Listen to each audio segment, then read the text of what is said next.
Welcome back to McKillip Life. This is Amber and West, and today we're going to talk about our spring garden plans and dreams. So, we're in our front yard, and behind you can see that yellow patch all along the front of our house. That's a flower garden I've been trying to cultivate for the last 9 years. 9 years.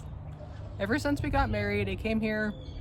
The first year we tilled it up, rented a tiller, put a bunch of soil into it, planted a lot of bulbs because I like bulb gardens because they're low maintenance and you get the welcome for spring.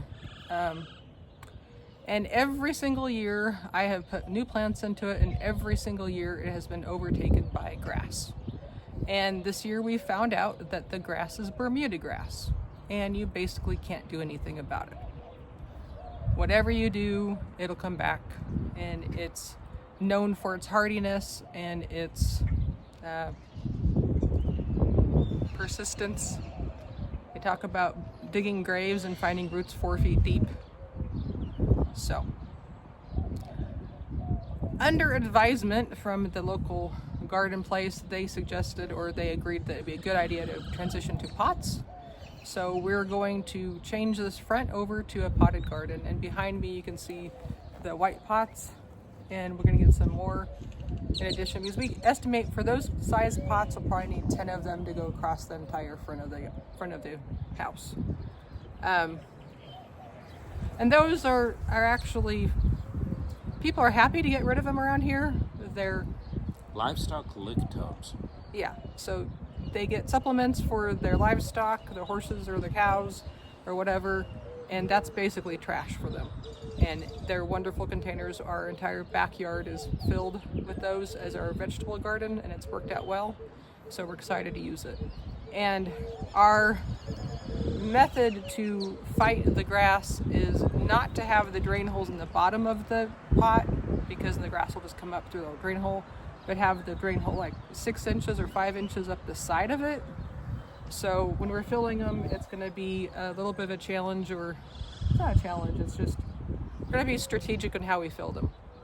So currently my thought is to fill the bottom with some sort of rock, a lightweight rock like a lava rock, and then do like we did for a vegetable garden and put wood chips and then soil, because the flowers I intend on planting up here are going to have really deep root systems. They don't have to have a lot of space for roots.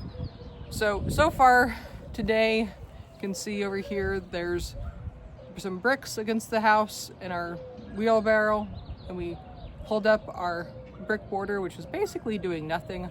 I guess it made it easy to trim around the garden without getting the garden, but it wasn't doing anything to keep the grass out. So that is our first step today.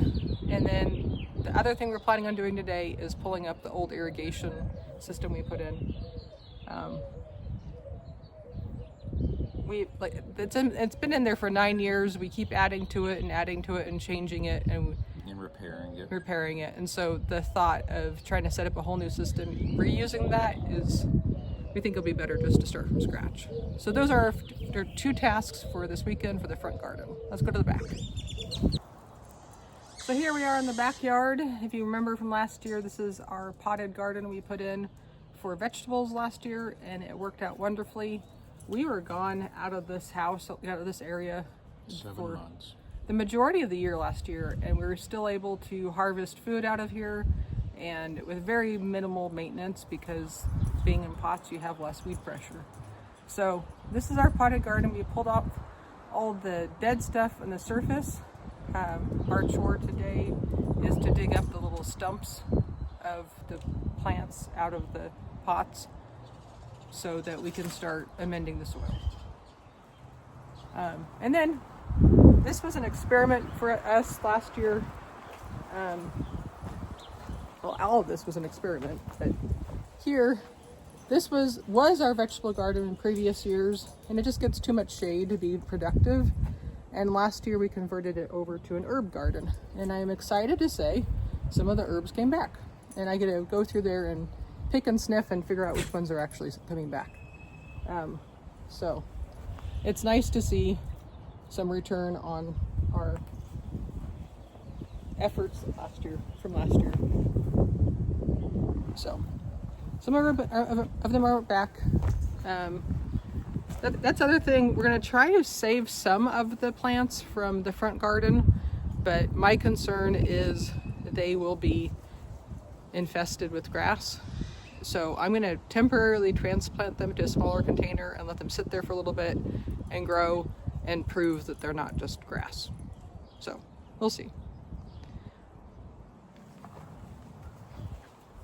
Any thoughts? Wish us luck. It's dry, hot here. It's expensive to water all the time, but we're going to try and figure out a way that works best for us. Yep. Oh, can't forget the windstorms that wreak havoc on plants. Already this year we've had 100-mile-an-hour winds. Yeah, today is April 12th. Mm-hmm. So we have basically a month before our plant out time. Our plant out is Mother's Day, which is May 11th this year, or 12th that weekend. And the basic issue is it can be unpredictable all the way up until then. Was it last weekend we got the snow? Yeah.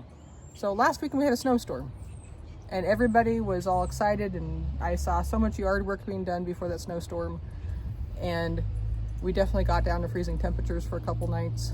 So that is why our plant out date's so far out. But we have lots to do to prepare to be ready for that. So come along for the journey.